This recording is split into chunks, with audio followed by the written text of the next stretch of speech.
I am so sorry देवो, please. तो तिच्या डोक्यावर किस करत विनवणी करत होता. ते मात्र रडत आवेगाने त्याच्यापासून सुटण्याची धडपड करत होते. त्याच्या पाठीवर मिळेल त्या जागी हाताने मारण्याचा प्रयत्न करत होती. तिने त्याच्या मानेवर पण नखाने ओरबाडलं, पण त्याने मात्र तिला सोडलं नाही. बराच वेळ स्ट्रगल केल्यावर शेवटी ती त्याच्याच मिठीत शांत झाली.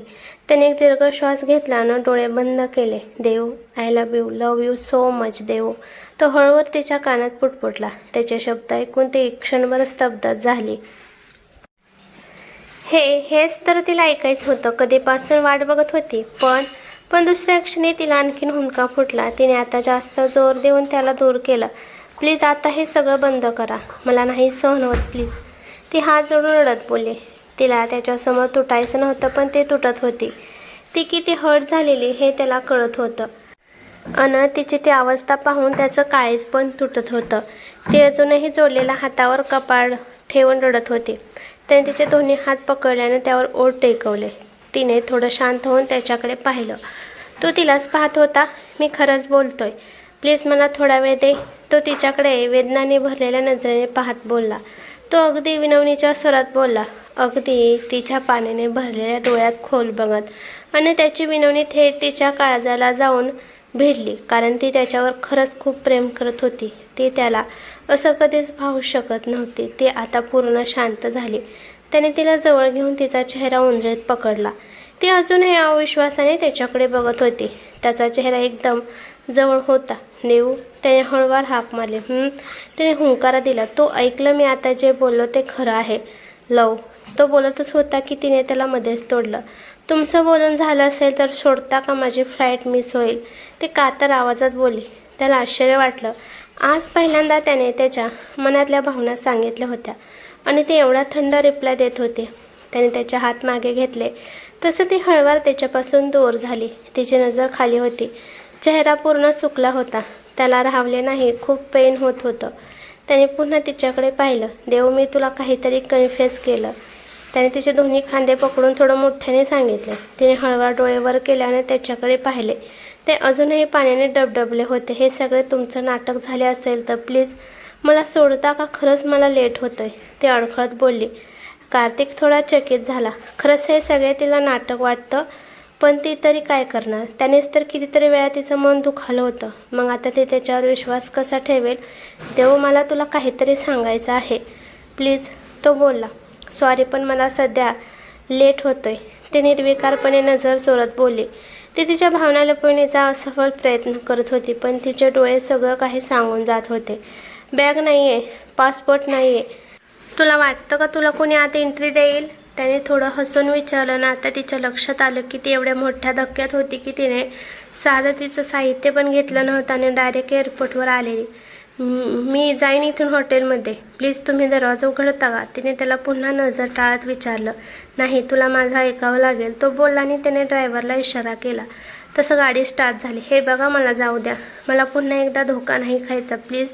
ते रडक्या आवाजात बोलली, पण त्याने तिच्याकडे लक्ष दिलं नाही. कार्तिक सर, मी तुमच्या पाया पडते प्लीज, मला जाऊ द्या. ती ओठ काढून बोलली. तुझी जागा माझ्या हृदयात आहे. असं बोलून तू स्वतःचा आणि माझासुद्धा अपमान करत आहेस. तो बोलला. प्लीज, यावेळी मी धोका खाल्ला तर मरून जाईल. बोलता बोलता तिला हुंदका फुटला ना. तिचे शब्द ऐकून त्याचे पण डोळे पाणावले. त्याने लगेच पुन्हा एकदा तिला मिठीत घेतलं, पण तिने मात्र तिचे हात मोकळे सोडले. देव, आय एम सॉरी. प्लीज, हे सगळं बोलून तू माझा जीव घेत आहेस. मी तुला सगळं सांगतो. प्लीज मला एक चान्स दे. तो तिच्या खांद्यावर डोकं ठेवून बोलला. लवकर बोला, मला जायचं आहे. ती बोलली आणि आता मात्र त्याला राग आला. कुठे जाणार नाही तू जोपर्यंत माझी इच्छा होत नाही. तुला समजतंय का?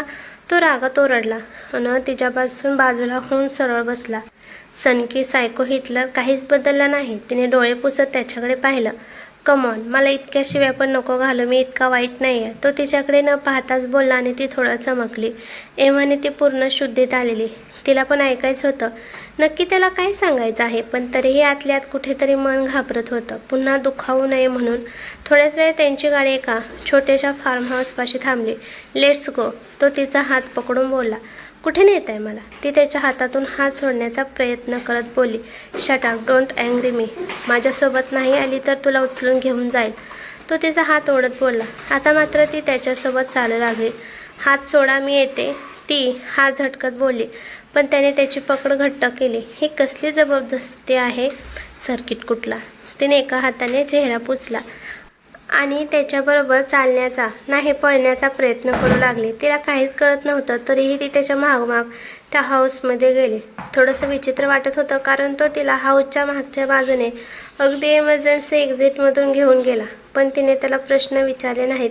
तेवढा विश्वास अजूनही तिचा त्याच्यावर होता. तो तिला तिथल्या एका रूममध्ये घेऊन आला आणि दरवाजा बंद केला. सर, तुम्ही मला इथं का घेऊन आलात? तिने रूमकडे बघत थोडं रागात विचारले. एखाद्या पॉश 1 BHK फ्लॅटसारखी ती रूम प्रशस्त होती. हनीमूनसाठी आणला आहे. Are you ready? तो दरवाजा लॉक करत मुद्दाम होऊन बोलला आणि त्याचं बोलणं ऐकून तिच्या पोटात गोळा आला. काय बोलताय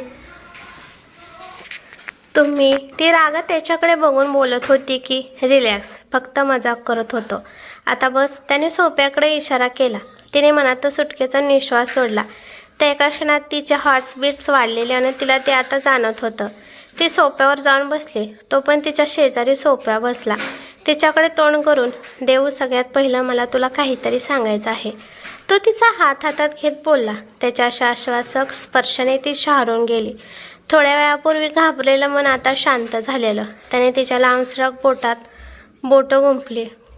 तसं तिने त्याच्याकडे चमकून पाहिलं. तो तिच्या डोळ्यात बघत होता, अगदी एकटक. आणि त्याला तसं पाहून का कुणास ठाऊक, पण टचकन तिचे डोळे पाण्याने भरले. कारण गेले कित्येक महिने ती या स्पर्शासाठी तरसत होती. त्याने असंच आपल्या बोटात बोट गुंफून आपल्या डोळ्यात पाहावं, जसं कितीतरी वेळा तिला वाटायचं. पण ते फक्त स्वप्नात होतं. म्हणून हे पण स्वप्न असू नये अशी ती मनोमन प्रार्थना करत होती. तेवढ्यात त्याने दुसऱ्या हाताने तिचा हात घट्ट पकडला. तसं ती भानावर आली. देव, तुला माहिती आहे मी कसा होतो? अगदी निर्दयी. कधीच कोणत्या मुलीला मी माझ्या हार्टमध्ये जागा दिली नव्हती. स्टेटस बघून माझ्या गर्लफ्रेंड बनवत होतो. प्रेम, लग्न या सगळ्या गोष्टी माझ्यासाठी फक्त एक एंटरटेनमेंट होत्या. कार्तिक बोला ना. देवेनीने त्याच्याकडे थोडं नाराज होऊन पाहिलं. देव, असं नको पाहू. माझ्या लाईफमध्ये असं काही झालेलं की या सगळ्या गोष्टीवरून माझा विश्वास उडाला होता. त्यामुळे मी तसा होतो. पण तू माझ्या आयुष्यात आलीस आणि सगळंच बदललं. मला स्वतःला खूप आवडलं. पण शेवटी जे व्हायचं तेच झालं. मी तुला लाईक करू लागलो. कितीही नाही म्हटलं तरी मन तुझ्याकडे ओढ घेऊ लागलं. कधी कोणाची वाटली नसेल एवढी केअर तुझी वाटू लागली. आयुष्यात पहिल्यांदा फॅमिली सोडून कुठल्या तरी मुलीच्या डोळ्यात पाणी बघून मी हार्ट फील करू लागलो. आणि ती मुलगी तू आहेस. तो अगदी मनापासून बोलत होता, पण अजूनही त्याच्या तोंडात लाईक हा शब्द होता. तुम्ही मला फक्त लाईक करता का? तिने अडखळत विचारले. या प्रश्नाचं उत्तर तिला ऐकायचंही होतं आणि ऐकायचं नव्हतं. पण कारण जर उत्तर हो असेल तर पुन्हा एकदा ती हर्ट होणार होती. आणि जर उत्तर वेगळं असेल तर माहिती नाही काय. पण तिलाच नर्वस वाटत होतं. श्वास रोखून ती त्याची उत्तराची वाट बघत होती. तो तिच्याकडेच बघत होता. देव, मला एक सांग, तुझ्या मनात माझ्याबद्दल काय भावना आहेत? त्यानं तिच्या डोळ्यात पाहत हळू आवाजात विचारलं. तिने एक आउंठ गेला, कारण त्याच्याबद्दलच्या भावना व्यक्त करणं तिला तरी जमणार नव्हतं. कारण त्या भावना खूप खास आणि शब्दाच्या पलीकडच्या होत्या. सर, मी तुम्हाला विचारलं तर तुम्हीच उत्तर द्या, ती बोलली. सगळ्यात पहिलं तर मला सर म्हणू नकोस, फक्त कार्तिक म्हण. तो बोलला. तिने काहीच उत्तर दिलं नाही. त्याला असं त्याच्या नावाने बोलणं तिला शक्य होणार नव्हतं. तिने त्याच्या हातातून हात सोडून घेतला आणि व्यवस्थित बसली. आता मात्र तो उठला आणि तिच्यासमोर गुडघ्यावर बसून त्याने तिचे दोन्ही हात पुन्हा हातात घेतले. देवा, आता मी जे सांगेन त्याचा अर्थ मला सांगशील? त्याने तिच्या डोळ्यात बघत विचारलं. तिने त्याच्याकडे बघून मानेने होकार दिला. देव, मला तुझ्या डोळ्यात अश्रू पाहत नाहीत. मी ते तुझ्यापेक्षा जास्त जाणवतो. जेव्हा जेव्हा तू रडतेस तेव्हा तेव्हा मला माझ्या हृदयात कोणीतरी वार केल्यासारखं वाटतं. मला खूप खोल वेदना होतात. जेव्हा जेव्हा तू कुठे बाहेर असतेस, तुझ्याशी संपर्क करता येत नाही, तुझ्याबद्दल काहीच माहिती मिळत नाही, तेव्हा तेव्हा मी बेचैन होतो. अगदी माझं आयुष्यच हरवल्यासारखं वाटतं. गेल्या 9 महिन्यात एक दिवस गेला नसेल की मी तुला पाहिलं नसेल. तुला माहिती पण नाही, पण हो, मी त्याला रोज बघत होतं. तू काय करतेस? खुश आहेस का? तुला काही अडचण आहे का? तू ऑफिसला गेल्यानंतर घरी येईपर्यंत मला तुझी काळजी लागलेली असायची. तुझ्या प्रत्येक दिवसाची खबर मी इथं बसून घेत होतो शिवकडून, कारण त्याशिवाय मला चैन पडत नव्हतं. तू फक्त खुश असावी असं मला वाटतं. पण त्याचवेळी मी तुला दुसऱ्या कोणासोबत पाहू शकत नाही आणि जेव्हा असं काही पाहतो तेव्हा मला खूप जास्त राग येतो. तू फक्त माझी आहेस आणि माझीच राहणार हे सगळे जगाला ओरडून सांगावंच वाटतं. तुझ्या फक्त एका मिठीत मी पूर्ण जग विसरून जातो. नाही, खरं तर माझं जगच तुझ्यापासून सुरू होऊन तुझ्यापाशी येऊन संपतं. आता सांग देव, याला काय म्हणतात? हे फक्त आवड नाही का? त्याने एक दीर्घ श्वास घेत तिला विचारलं आणि ती पूर्णपणे स्तब्ध झालेली, निशब्द झालेली. कारण आज तो पहिल्यांदा एवढं सगळं बोलत होता, व्यक्त होत होता. आणि सगळ्यात महत्त्वाचं म्हणजे ती ज्या भावना सांगू शकत नव्हती त्यासुद्धा त्याने अगदी योग्य शब्दात व्यक्त केल्या होत्या, तेही इतक्या सुंदर प्रकारे. ती शॉकमध्ये गेली होती. भलेही त्याने ते 3 शब्द आता बोलले नव्हते, पण आता तो जे बोलला होता ते त्याच्यापेक्षा सुद्धा जास्त प्रभावी होतं. त्याच्या खऱ्या भावना होत्या, ज्या तिला कायम त्याच्या स्पर्शातून कळत होत्या. पण आज तो स्वतः सांगत होता, बोलून दाखवत होता. आणि हे फक्त आवडणं नाही, हे तर तिला कधीच कळलं होतं. तिच्या डोळ्यातून आता पाणी वाहू लागलं होतं, तेही अगदी वेगाने. देऊ, काय झालं? आता तू का रडतेस? त्याने काळजीने विचारलं. नकळत तिच्या हातावरची पकड घट्ट झाली. तिने नाक वरती ओढत नकारार्थी मान हलवली आणि थोडंसं हसून त्याच्याकडे पाहिलं. त्याने तिचे हात सोडले आणि पुढे होऊन तिच्या कमरेला मिठी मारत त्याने स्वतःचं डोकं तिच्या मांडीवर ठेवलं. तसं ती एकदम ताठ झाली. तिने डोळे पुसवून त्याच्या केसात हात घातला. सॉरी, मला माहिती नाही प्रेम व्यक्त कसं करतात. म्हणजे मी पाहिलं आहे चित्रपटामध्ये वगैरे, पण सध्या ते सगळं शक्य नाही. सगळं अचानक घडलं म्हणून प्लीज मला समजून घे, तो बोलला. ती काहीच बोलली नाही, फक्त केसातून हात फिरवत होती अगदी प्रेमाने. तसंचही तिला चित्रपटासारखं दिखाऊ प्रेम व्यक्त करणं कधीच नको होतं. तिला तर फक्त त्याच्याकडून ते 3 शब्द ऐकायचे होते. आणि आता भलेही तो ते शब्द बोलला नव्हता, पण त्याने त्याच्या भावना सांगितल्या होत्या. त्यामुळे ती मनातच खुश झालेली. त्या खुशीत सुद्धा अजूनही तिच्या मनात बरेच प्रश्न होते. पण का कोणास ठाऊक आज मन शांत झालेलं आणि त्याला काहीच विचारू वाटत नव्हतं. कारण त्याच्या तोंडून त्याच्या भावना ऐकून ती तृप्त झाली होती. कधीपासून याचीच तर वाट बघत होती. देव, आणखीन बरंच सांगायचं आहे, पण पहिले तू काहीतरी खाऊन घे, तो उठत बोलला. त्याला माहिती होतं ती अजून जेवली नाही. तिने मानेनेच होकार दिला आणि त्याचवेळी दरवाजा वाजला. दोघांनी त्या दिशेला पाहिलं तर शिव हातात पिशव्या घेऊन हजर होता. टणटणाट, आता जेवायची वेळ झाली, चला फ्रेश व्हा. दोघे पण खूप रडलात, आता अजिबात रडायचं नाही, शिव हसत बोलला. त्याला तिथं पाहून देवयानी थोडी चकित झाली. लवकर जा. तिला तिथेच पाहून शिव पुन्हा ओरडला. ती लगेच मग वॉशरूममध्ये गेली. फ्रेश झाल्यावर तिघे पण डिनरसाठी बसले. मी चालेल ना इथे बसलो तर? म्हणजे कबाब मिळ हाट तर नाही होणार ना? शिवने डोळे मिचकावत विचारलं. देवयानीने हसून नकारात ते मान हलवली. तिघे पण जेवण करू लागले. जेवताना देवयानीच्या मनात बरेच प्रश्न थैमान घालत होते. कार्तिकला जर तिच्यावर प्रेम असेल तर मग तो किरणसोबत का लग्न करतोय? आणि आजपर्यंत त्याने हे सगळं कबूल का नाही केलं? विचाराने ते अस्वस्थ होत होते. देऊ, खाऊन घे, तुझ्या प्रश्नांची मी नक्कीच उत्तर देणार आहे. कार्तिकच्या आवाजाने ती भानावर आली. त्याने कदाचित तिच्या चेहऱ्यावरचे भाव अचूक टिपले होते. चला, मी जातो पुढच्या तयारीला, तुम्ही एन्जॉय करा. जेवण होता शिव डोळे मिचकावत बोलला आणि बाहेर निघून गेला. देवयानीचे गाल क्षणात लाल झाले. ती पुढे काही बोलणार तेवढ्यात त्याने तिला मिठीत घेतलं. तिने समाधानाने डोळे मिटले आणि यावेळी त्याच्या पाठीवर हात ठेवले. त्याच्या ओठांवर हलकंसं स्मित पसरलं. तेव्हा आता ऐक, मी माझं प्रेम आधी का नाही सांगितलं? तुला दुर्लक्ष का केलं? या सगळ्याची उत्तर तुला हवीत ना? त्याने विचारलं. तिने डोळे न उघडताच हुंकार दिला. त्याने तिला बाजूला केला आणि सोफ्यावर बसवलं. तो पण तिच्या शेजारी बसला. आता मात्र त्याने तिला सगळं सांगितलं. अगदी विनोद कुमारचं खरं रूप कळल्यापासून आतापर्यंतचं सगळं ऐकून ती सुन्न झाली. कारण किशोरीने आत्महत्या विनोद कुमारमुळे केली हे तर तिला माहिती होतं, पण बाकी सगळं तिला आताच माहिती पडलं होतं. देव, मी घाबरलो होतो. त्याने तुला एकदा त्रास द्यायचा प्रयत्न केला होता आणि जे किशोरीच्या बाबतीत झालं ते तुझ्या बाबतीत मला होऊ द्यायचं नव्हतं. म्हणून मी तुला माझ्यापासून मुद्दाम दूर केलं. कारण त्याला शंका होती की मी तुझ्यावर प्रेम करू लागलोय आणि त्याचं पुढचं लक्ष तू होतीस. म्हणून मनात नसताना मी हे सगळं केलं. मला माफ कर देव, तो बोलला. मग आता का सगळं खरं खरं सांगितलं? आधी सांगायचं, मला कमी त्रास झाला असता. ती तोंड बारीक करून बोलली. तुला सांगितलं असतं तर तू माझ्यापासून दूर गेली नसती. मला माहिती होतं म्हणून नाही सांगितलं. आणि आता सांगितलं कारण माझ्या लग्नाबद्दल जेव्हा तुला कळेल तेव्हा तुला खूप जास्त त्रास होईल हे मला माहिती होतं. आणि जेव्हा मला कळलं की तुला डॅडींकडून लग्नाबद्दल कळलं तेव्हाच मग मी धावत तुझ्याकडे आलो. कारण मला तुला दुःखात पाहवत नाही, तो बोलला. पण आधी तर दिलं, ती लटक्या रागात बोलली. गेल्या 9 महिन्यातला त्रास आठवण नकळत पुन्हा तिचे डोळे पाणवले. देऊ, मी माफी मागितली ना, तो बोलला. ठीक आहे सर, ती बोलली. अरे देवा देऊ, मला कार्तिक म्हण, तो थोडं हसत बोलला. ते लगेच शक्य नाही, ती पण हसून बोलली. तिच्या चेहऱ्यावरचं थोडंसं हसू पण त्याला सुखावून गेलं, पण ते हास्य निखळ नव्हतं. अजूनही तिच्या मनात काहीतरी होतं आणि त्याला ते लगेच जाणवलं. त्याने हलकेच तिला पुन्हा मिठीत घेतलं. तिने पण त्याच्या खांद्यावर डोकं टेकवलं. तुला काही विचारायचं आहे, त्याने विचारलं. तर तुम्ही खरंच लग्न करत आहात, तिने अडखळत विचारलं. तिचा ओलसर झालेला आवाज त्याने लगेच ओळखला. देऊ, एक गोष्ट लक्षात ठेव, मी तुझ्याशिवाय दुसऱ्या कोणाशीच लग्न करणार नाही. या जन्मात तरी तुझ्याशिवाय इतर कोणाशीच लग्न करणार नाही.